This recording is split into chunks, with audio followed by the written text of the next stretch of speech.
Halo semua, selamat datang di video pembelajaran tentang manajemen strategi. Di video kali ini, saya akan membahas isu sumber daya manusia dalam kaitannya dengan implementasi strategi. Pertama-tama, apa itu implementasi strategi? Yaitu wujud pelaksanaan dari perencanaan strategi yang telah disusun organisasi. Sumber daya manusia menjadi salah satu isu yang mempengaruhi keberhasilan implementasi suatu strategi. Ada pepatah yang mengatakan bahwa organisasi yang baik dibentuk dari orang-orangnya. Hal ini juga berlaku bagi keberhasilan organisasi mencapai tujuan, tergantung pada sumber daya manusianya. Dalam buku David yang berjudul Strategic Management, Competitive Advantage Approach, Concept and Cases, dijelaskan bahwa terdapat 7 permasalahan sumber daya manusia yang mempengaruhi implementasi strategi organisasi. Nah, ketujuhnya itu antara lain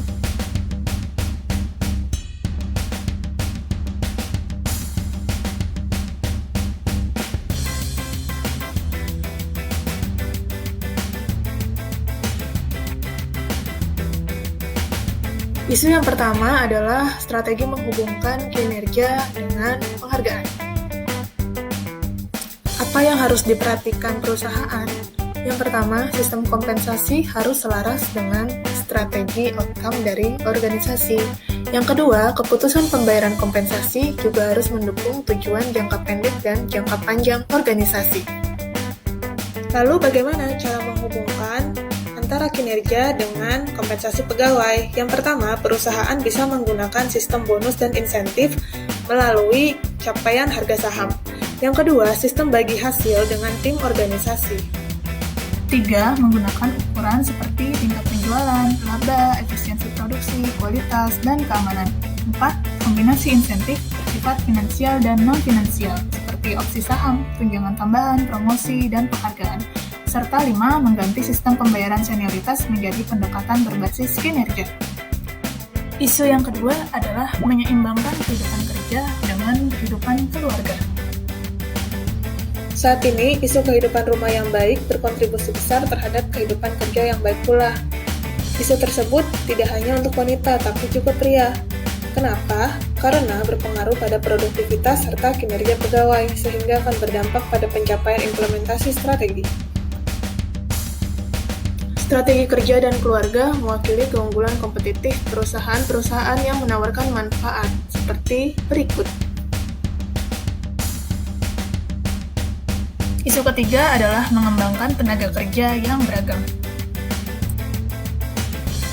Tenaga kerja dipilih berdasarkan kompetensinya, bukan berdasarkan perbedaan gender, suku, ras, atau sebagainya. Lalu apa saja keuntungan memiliki tenaga kerja yang beragam?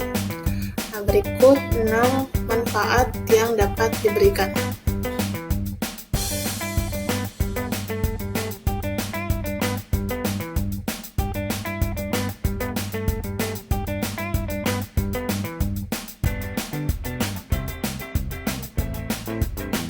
Isu keempat adalah menciptakan budaya yang mendukung strategi organisasi. Scan mengindikasikan bahwa elemen berikut sangat berguna dalam menghubungkan budaya dengan strategi organisasi. Pertama, pernyataan resmi terkait filosofi organisasi, piagam, bahan yang digunakan untuk rekrutmen dan seleksi, serta sosialisasi. Elemen kedua, desain ruang fisik dan gedung. 3. Pemodelan peran, pengajaran, dan pembinaan yang disengaja oleh para pemimpin. 4. Penghargaan eksplisit, sistem status, dan kriteria promosi. 5. Cerita, legenda, mitos, dan perumpamaan tentang orang-orang dan peristiwa penting. 6. Apa yang diperhatikan, diukur, dan dikendalikan oleh pemimpin. 7. Reaksi pemimpin terhadap insiden kritis dan krisis organisasi. 8. Bagaimana organisasi dirancang dan terstruktur. 9. Sistem dan prosedur organisasi, serta yang terakhir, kriteria yang digunakan untuk rekrutmen, seleksi, promosi, pensiun pegawai. Selanjutnya, isu terkait memantau media sosial pegawai. Memantau media sosial pegawai menimbulkan pro dan kontra.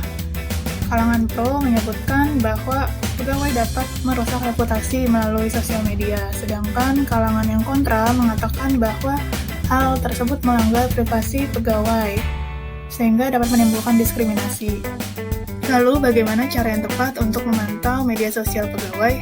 Perusahaan memiliki hak hukum untuk memantau perilaku karyawan atau calon pegawainya melalui media sosial, tetapi harus memiliki landasan hukum dan memiliki alasan yang memadai untuk melakukannya. Selanjutnya adalah mengembangkan program kesehatan perusahaan. Kesehatan perusahaan menjadi isu strategi utama perusahaan. Seluruh perusahaan pasti menginginkan pegawainya sehat. Program kesehatan perusahaan belakangan ini telah berkembang pesat dalam beberapa tahun terakhir. Beberapa perusahaan meningkatkan insentifnya bagi pegawai yang berhasil menjaga kesehatannya. Berikut ini adalah contoh program pengembangan kesehatan di beberapa perusahaan internasional. Isu terakhir adalah berhati-hati dalam merekrut karyawan dari perusahaan rival. Dengan memperhatikan ketentuan hukum yang berlaku, memastikan bahwa pegawai tersebut sudah lepas kontrak dari tempat sebelumnya, serta membuat perjanjian kontrak. Nah, itu tadi 7 isu sumber daya manusia terkait dengan implementasi strategi organisasi. Mudah-mudahan dapat bermanfaat bagi teman-teman yang menonton. Terima kasih atas partisipasi kalian.